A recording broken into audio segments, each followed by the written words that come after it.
"It isn't everyone who's been a god," said the sunburnt man, "but it's happened to me, among other things." I intimated my sense of his condescension. "It don't leave much for ambition, does it?" said the sunburnt man. "I was one of those men who were saved from the Ocean Pioneer. Gummy, how time flies! It's 20 years ago. I doubt if you'll remember anything of the Ocean Pioneer?" The name was familiar, and I tried to recall when and where I had read it. "The Ocean Pioneer? Something about gold dust," I said vaguely. "But the precise—" "That's it," he said. "In a beastly little channel she hadn't no business in, dodging pirates. It was before they'd put the kibosh on that business, and there'd been volcanoes or something, and all the rocks was wrong. There's places about by Suna where you fair have to follow the rocks about to see where they're going next. Down she went in 20 fathoms, before you could have dealt for whist, with £50,000 worth of gold aboard, it was said, in one form or another. Survivors? 3. "I remember the case now," I said. "There was something about salvage." But at the word salvage the sunburnt man exploded into language so extraordinarily horrible that I stopped aghast. He came down to more ordinary swearing, and pulled himself up abruptly. "Excuse me," he said, "but salvage—" He leant over towards me. "I was in that job," he said. "Tried to make myself a rich man, and got made a god instead. I've got my feelings." "It ain't all jam being a god," said the sunburnt man, and for some time conversed by means of such pithy but unprogressive axioms. At last he took up his tale again. "There was me," said the sunburnt man, "and a seaman named Jacobs, and Always, the mate of the Ocean Pioneer, and him it was that set the whole thing going. I remember him now, when we was in the jolly boat, suggesting it all to our minds just by one sentence. He was a wonderful hand at suggesting things. 'There was £40,000,' he said, 'on that ship, and it's for me to say just where she went down.' It didn't need much brains to tumble to that, and he was the leader from the first to the last. He got hold of the Sanderses and their brig. They were brothers, and the brig was the Pride of Banya, and he it was bought the diving dress, a second-hand one with a compressed air apparatus instead of pumping. He'd have done the diving too if it hadn't made him sick going down. And the salvage people were mucking about with a chart he'd cooked up, as solemn as can be, at Star Race, 120 miles away. I can tell you we was a happy lot aboard that brig, jokes and drink and bright hopes all the time. It all seemed so neat and clean and straightforward, and what rough chaps call a cert. And we used to speculate how the other blessed lot, the proper salvagers, who'd started 2 days before us, were getting on, until our sides fairly ached. We all messed together in the Sanderses' cabin. It was a curious crew, all officers and no men, and there stood the diving dress waiting its turn. Young Sanders was a humorous sort of chap, and there certainly was something funny in the confounded thing's great fat head and its stare, and he made us see it too. Jimmy Goggles, he used to call it, and talk to it like a Christian. Asked if he was married, and how Mrs. Goggles was, and all the little Goggleses, fit to make you split. And every blessed day all of us used to drink the health of Jimmy Goggles in rum, and unscrew his eye, and pour a glass of rum in him, until, instead of that nasty Macintosheriness, he smelt as nice in his inside as a cask of rum. It was jolly times we had in those days, I can tell you, little suspecting, poor chaps, what was a-coming. We weren't going to throw away our chances by any blessed hurry, you know, and we spent the whole day sounding our way towards where the Ocean Pioneer had gone down, right between 2 chunks of ropey grey rock, lava rocks that rose nearly out of the water. We had to lay off about half a mile to get a safe anchorage, and there was a thundering row who should stop on board. And there she lay, just as she had gone down, so that you could see the top of the masts that was still standing perfectly distinctly. The row ended in all coming in the boat. I went down in the diving dress on Friday morning directly it was light. What a surprise it was! I can see it all now quite distinctly. It was a queer-looking place, and the light was just coming. People over here think every blessed place in the tropics is a flat shore and palm trees and surf, bless 'em. This place, for instance, wasn't a bit that way. Not common rocks they were, undermined by waves, but great curved banks like ironwork cinder heaps, with green slime below, and thorny shrubs and things just waving upon them here and there, and the water glassy, calm and clear, and showing you a kind of dirty grey-black shine, with huge flaring red-brown weeds spreading motionless, and crawling and darting things going through it. And far away, beyond the ditches and pools and the heaps, was a forest on the mountain flank, growing again after the fires and cinder showers of the last eruption. And the other way forest too, and a kind of broken, what is it? Amphitheatre of black and rusty cinders rising out of it all, and the sea in a kind of bay in the middle. The dawn, I say, was just coming, and there wasn't much colour about things, and not a human being but ourselves anywhere in sight, up or down the channel, except the Pride of Banya, lying out beyond a lump of rocks towards the line of the sea. Not a human being in sight, he repeated, and paused. I don't know where they came from, not a bit, and we were feeling so safe that we were all alone, that poor young Sanders was a-singing. I was in Jimmy goggles, all except the helmet. Easy, says always, there's her mast. And after I'd had just one squint over the gunwale, I caught up the bogey and almost tipped out as old Sanders brought the boat round. When the windows were screwed and everything was all right, I shut the valve from the air belt in order to help my sinking, and jumped overboard, feet foremost, for we hadn't a ladder. I left the boat pitching, and all of them staring down into the water after me, as my head sank down into the weeds and blackness that lay about the mast. I suppose nobody, not the most cautious chap in the world, would have bothered about a look-out at such a desolate place. It stunk of solitude. Of course, you must understand that I was a greenhorn at diving. None of us were divers. We'd had to muck about with the thing to get the way of it, and this was the first time I'd been deep. It feels damnable. Your ears hurt beastly. I don't know if you've ever hurt yourself yawning or sneezing, but it takes you like that, only 10 times worse, and a pain over the eyebrows, here, splitting, and a feeling like influenza in the head. And it isn't all heaven in your lungs and things, and going down feels like the beginning of a lift, only it keeps on. And you can't turn your head to see what's above you, and you can't get a fair squint at what's happening to your feet without bending down something painful.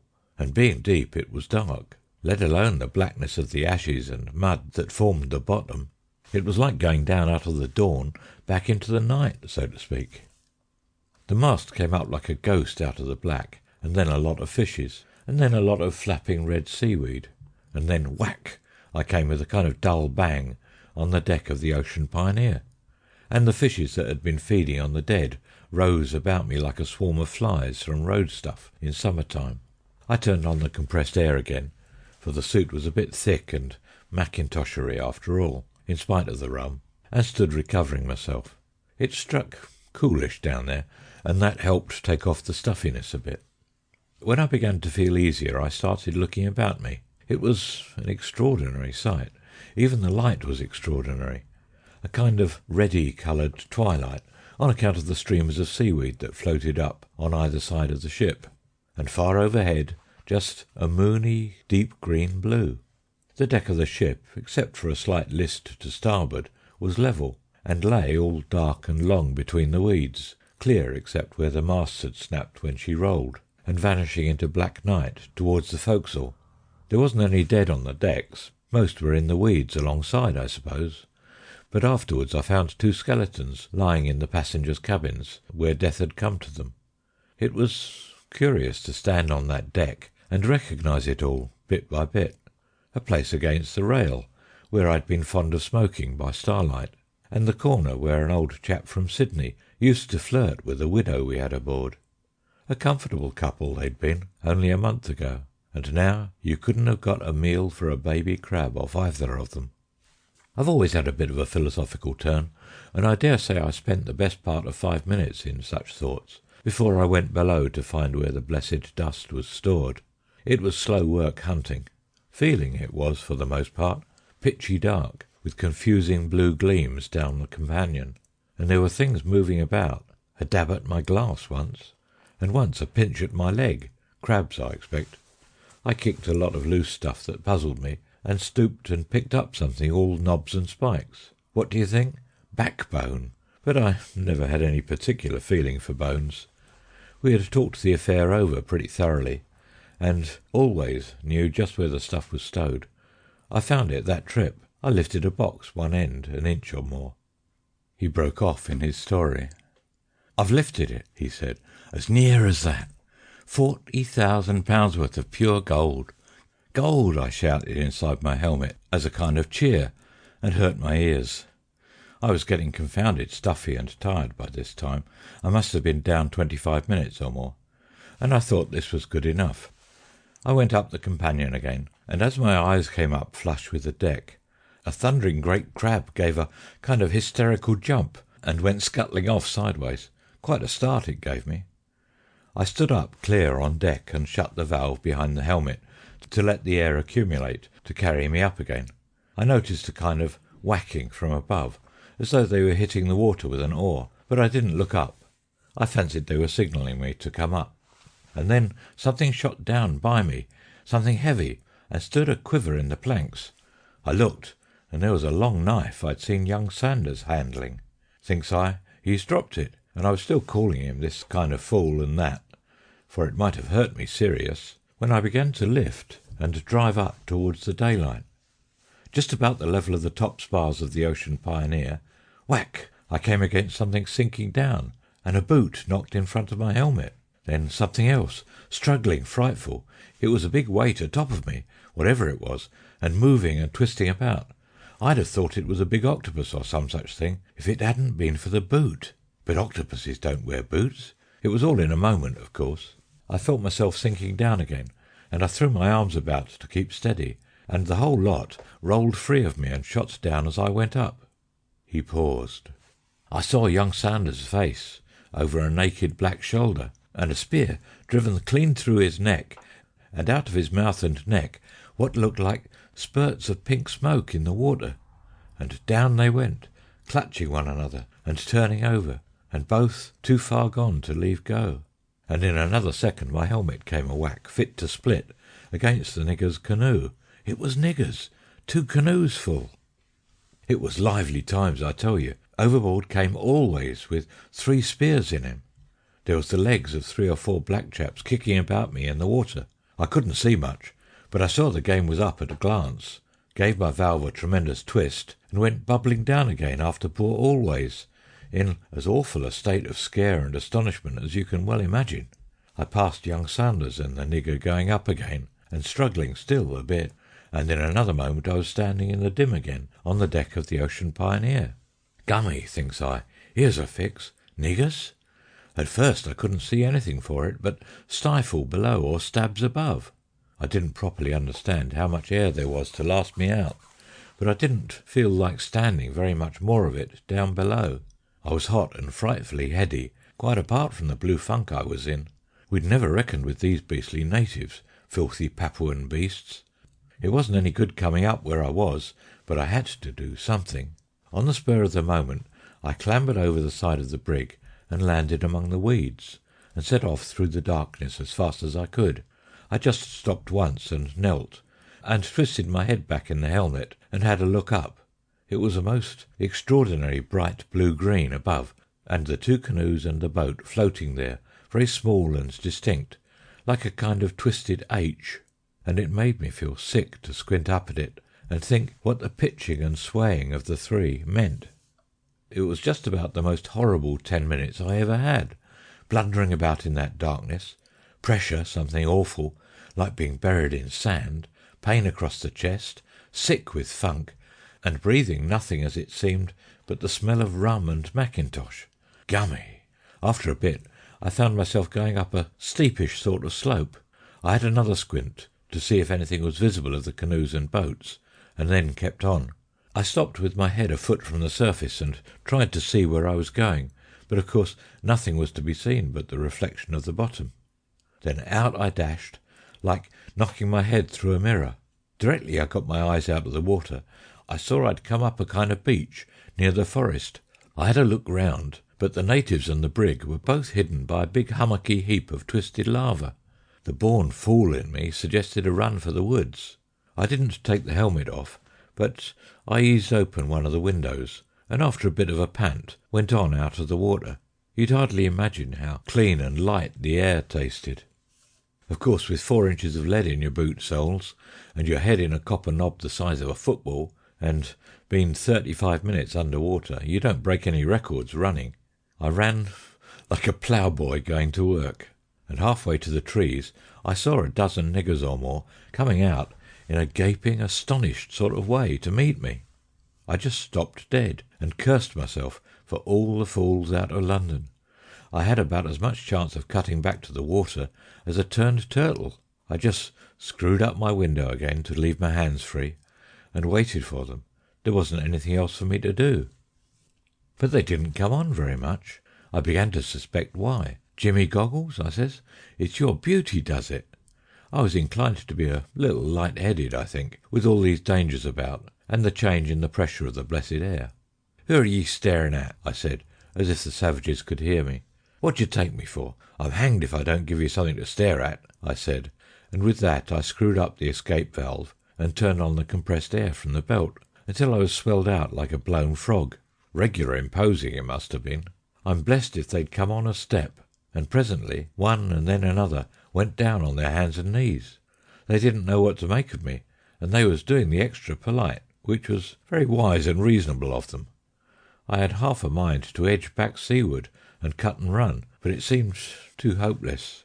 A step back and they'd have been after me, and out of sheer desperation I began to march towards them up the beach, with slow heavy steps, and waving my blown out arms about in a dignified manner, and inside of me I was singing as small as a tomtit. But there's nothing like a striking appearance to help a man over a difficulty. I found that before and since. People like ourselves, who are up to diving dresses by the time we're 7, can scarcely imagine the effect of one on a simple-minded savage. 1 or 2 of these niggers cut and run.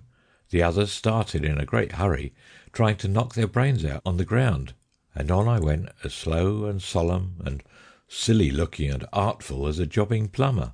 It was evident they took me for something immense. Then up jumped one and began pointing, making extraordinary gestures to me as he did so, and all the others began sharing their attention between me and something out at sea. "What's the matter now?" I said.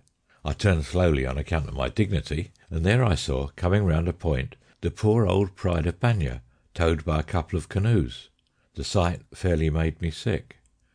But they evidently expected some recognition, so I waved my arms in a striking sort of non-committal manner, and then I turned and stalked on towards the trees again. At that time I was praying like mad, I remember, over and over again. "Lord, help me through with it. Lord, help me through with it." It's only fools who know nothing of danger can afford to laugh at praying. But these niggers weren't going to let me walk through and away like that. They started a kind of bowing dance about me, and sort of pressed me to take a pathway that lay through the trees. It was clear to me they didn't take me for a British citizen, whatever else they thought of me, and for my own part I was never less anxious to own up to the old country. You'd hardly believe it, perhaps, unless you're familiar with savages, but these poor misguided, ignorant creatures took me straight to their kind of joss place to present me to the blessed old black stone there. By this time I was beginning to sort of realise the depth of their ignorance, and directly I set eyes on this deity I took my cue. I started a baritone howl, wow, wow, very long on one note, and began waving my arms about a lot, and then very slowly and ceremoniously turned their image over on its side and sat down on it. I wanted to sit down badly, for diving dresses ain't much wear in the tropics, or to put it different like, they're a sight too much. It took away their breath, I could see, my sitting on their joss, but in less time than a minute they made up their minds and were hard at work worshipping me, and I can tell you I felt a bit relieved to see things turning out so well, in spite of the weight on my shoulders and feet. But what made me anxious was what the chaps in the canoes might think when they came back. If they'd seen me in the boat before I went down, and without the helmet on, for they might have been spying and hiding since overnight, they would very likely take a different view from the others. I was in a deuce of a stew about that, for hours, as it seemed, until the shindy of the arrival began. But they took it down. The whole blessed village took it down, at the cost of sitting up stiff and stern, as much like those sitting Egyptian images one sees as I could manage. For pretty near 12 hours, I should guess, at least, on end, I got over it. You'd hardly think what it meant in that heat and stink. I don't think any of them dreamt of the man inside. I was just a wonderful leathery great joss that had come up with luck out of the water. But the fatigue, the heat, the beastly closeness, the mackintosheriness, and the rum, and the fuss. They lit a stinking fire on a kind of lava slab there was before me, and brought in a lot of gory muck, the worst parts of what they were feasting on outside, the beasts, and burnt it all in my honour. I was getting a bit hungry, but I understand now how gods managed to do without eating, what with the smell of burnt offerings about them. And they brought in a lot of the stuff they'd got off the brig, and among other stuff, what I was a bit relieved to see, the kind of pneumatic pump that was used for the compressed air affair. And then a lot of chaps and girls came in and danced about me, something disgraceful. It's extraordinary the different ways different people have of showing respect. If I'd had a hatchet handy, I'd have gone for the lot of them. They made me feel that wild. All this time I sat as stiff as company, not knowing anything better to do. And at last, when nightfall came and the Wattle Joss House place got a bit too shadowy for their taste, all these here savages are afraid of the dark, you know, and I started a sort of moo noise. They built big bonfires outside and left me alone in peace in the darkness of my hut, free to unscrew my windows a bit and think things over, and feel just as bad as I liked. And Lord, I was sick. I was weak and hungry, and my mind kept on behaving like a beetle on a pin. Tremendous activity, and nothing done at the end of it. Come round just where it was before. There was sorrowing for the other chaps. Beastly drunkards, certainly, but not deserving such a fate. And young Sanders with the spear through his neck wouldn't go out of my mind. There was the treasure down there in the Ocean Pioneer, and how one might get it and hide it somewhere safer, and get away and come back for it. And there was the puzzle where to get anything to eat. I tell you, I was fair rambling. I was afraid to ask by signs for food, for fear of behaving too human, and so there I sat and hungered until very near the dawn. Then the village got a bit quiet, and I couldn't stand it any longer, and I went out and got some stuff like artichokes in a bowl and some sour milk. What was left of these I put away among the other offerings, just to give them a hint of my tastes. And in the morning they came to worship, and found me sitting up stiff and respectable on their previous god, just as they'd left me overnight. I'd got my back against the central pillar of the hut, and practically I was asleep. And that's how I became a god among the heathen. False god, no doubt, and blasphemous, but one can't always pick and choose. Now, I don't want to crack myself up as a god beyond my merits, but I must confess that while I was god to these people, they was extraordinary successful. I don't say there's anything in it, mind you. They won a battle with another tribe. I got a lot of offerings I didn't want through it. They had wonderful fishing, and their crop of pura was exceptional fine. And they counted the capture of the brig among the benefits I brought them. I must say I don't think that was a poor record for a perfectly new hand. And though perhaps you'd scarcely credit it, I was the tribal god of those beastly savages for pretty nearly 4 months. What else could I do, man? But I didn't wear that diving dress all the time. I made 'em rig me up a sort of holy of holies, and a deuce of a time I had too, making them understand what it was I wanted them to do. That, indeed, was the great difficulty, making them understand my wishes. I couldn't let myself down by talking their lingo badly, even if I'd been able to speak at all, and I couldn't go flapping a lot of gestures at them, so I drew pictures in sand, and sat down beside them and hooted like 1 o'clock. Sometimes they did the things I wanted all right, and sometimes they did them all wrong. They was always very willing, certainly. All the time I was puzzling how I was to get the confounded business settled. Every night before the dawn I used to march out in full rig and go off to a place where I could see the channel in which the Ocean Pioneer lay sunk, and once even, one moonlight night, I tried to walk out to her, but the weeds and rocks and dark clean beat me. I didn't get back till full day, and then I found all those silly niggers out on the beach praying their sea god to return to them. I was that vexed and tired, messing and tumbling about, and coming up and going down again, I could have punched their silly heads all round when they started rejoicing. Hanged if I like so much ceremony. And then came the missionary. That missionary, what a guy! Gummy, it was in the afternoon, and I was sitting in state in my outer temple place, sitting on that old black stone of theirs, when he came. I heard a row outside and jabbering, and then his voice speaking to an interpreter. "They worship stocks and stones," he said, and I knew what was up in a flash. I had one of my windows out for comfort, and I sang out straight away on the spur of the moment. "Stocks and stones," I says. "You come inside," I says, "and I'll punch your bloomin' Exeter Hall of a head." There was a kind of silence and more jabbering, and in he came, Bible in hand, after the manner of them, a little sandy chap in specs and a pith helmet. I flatter myself that me sitting there in the shadows with my copper head and my big goggles struck him a bit of a heap at first. "Well," I says, "how's the trade in scissors?" for I don't hold with missionaries. I had a lark with that missionary. He was a raw hand, and quite outclassed by a man like me.